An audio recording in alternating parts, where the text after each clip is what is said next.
Tonight, political turmoil in Quebec as people take to the streets to protest the proposed Charter of Values. Institutions like the Supreme Court of Canada are not interested in respecting Quebec values. That's what the point of invalidation is. In the upcoming municipal elections, the debate has candidates attempting to draw in the youth vote.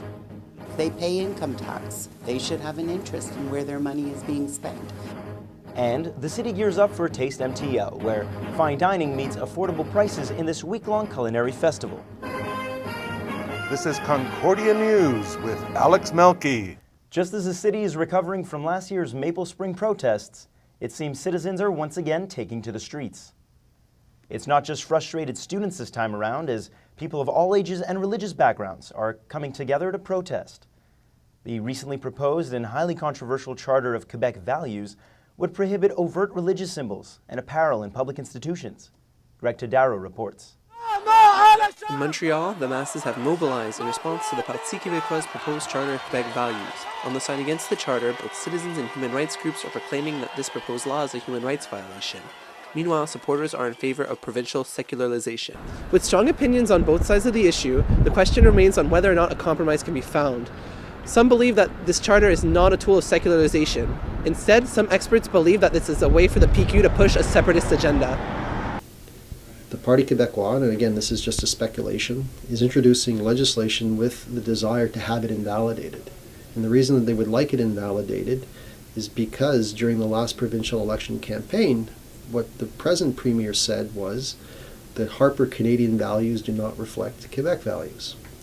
And therefore, I think what they want to show is that national institutions like the Supreme Court of Canada are not interested in respecting Quebec values. That's what the point of invalidation is to sort of demonstrate that contrast. Average Quebecers aren't the only ones in opposition of the Charter. In the National Assembly, opposition parties have also denounced the proposed legislation. And the two main opposition parties, the CAQ and the Liberals, have said that they will not support it in its present form.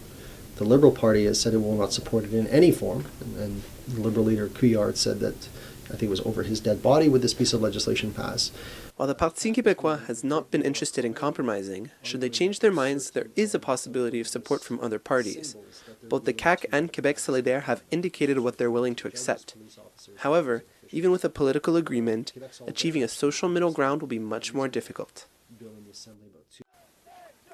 Native Montrealer Gilles Girard believes that the current restrictions suggested by the Charter are entirely necessary. He believes that backing down would be allowing for the Canadian cultural identity to be negatively impacted. I am in favor of the Charter because I believe that the Charter applies mainly to immigrants, people who have left their country because of problems there in order to come here.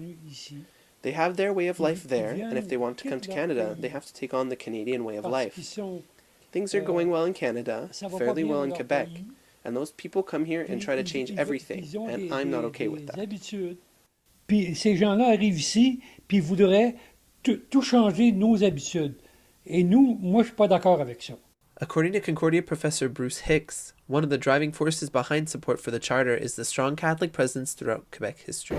Well, yeah, I think the fact that Quebec as a society in the 1960s rejected the Catholic faith and became very secular, I think for a lot of older Quebecers, they see that personal change that they went through, that transformation, as being a freeing exercise, and therefore there's a certain element that thinks that this is a worthwhile thing for them to introduce the rest of Quebec society to, regardless of their religion. While nothing official has been sent to the National Assembly, more information on the Charter of Quebec Values is available at novaleurs.gouv.qc.ca. This is Gregory Tadaro with Concordia News. Recent allegations of corruption have shaken voter confidence among young people. As the municipal election draws closer, political candidates are coming up with alternative ways of enticing younger voters into the polling station. Milan Ortenberg has more. Montreal's political landscape has been shaken by allegations of corruption and collusion. City Hall watchers say that the upcoming election could be a much-needed game-changer. But experts say young Montrealers have been losing faith in municipal politics. With 1 in 3 eligible voters under the age of 35, former Liberal MP Marlene Jennings says their ballot shouldn't be underestimated. Young people work. They work a lot more today, even if they're studying, than we saw back in the, say, 50s and 60s and even the 70s. And so when they work, they pay income tax. They should have an interest in where their money is being spent and whether it's being spent well. And they do have an interest. Last year's Maple Spring was a perfect example of that. The Carré Rouge movement was over a $50 a year increase. It mattered to them. So if they care that much, why aren't they voting? A lot of young people don't understand the system of government, are not attracted to what they think they know about it, and then the issues of corruption don't help either. Overall voter turnout was less than 40% last year, and youth numbers even slimmer. But it hadn't always been that way. Prior to the 1970s, the youth vote was actually quite strong. Up until that time, young people lived with their parents. Nowadays, they're moving out earlier and engage in a more individualistic lifestyle.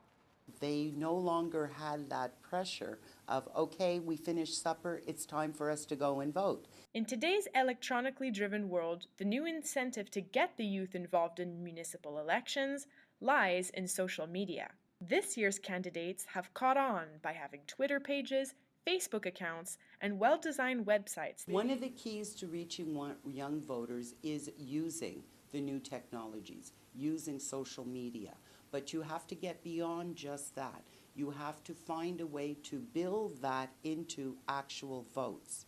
And that means you have to be able to identify individual youth voters, be able to connect with them one-on-one, not just as a group, and be able to spur them to actually come out to vote.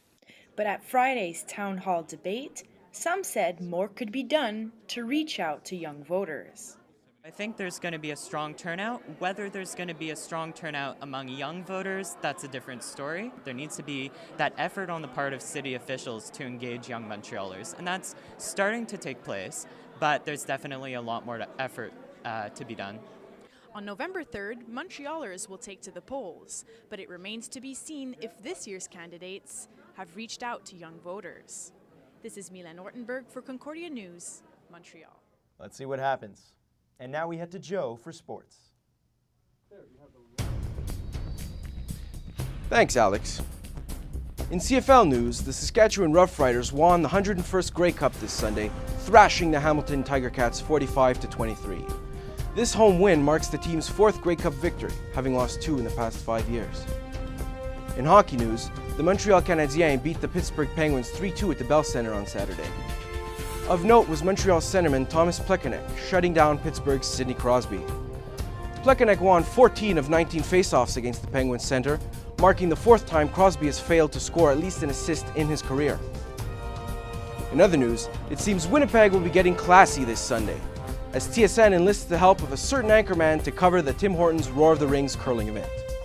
I'm talking, of course, about Ron Burgundy, everyone's favorite fictional newscaster, who will be present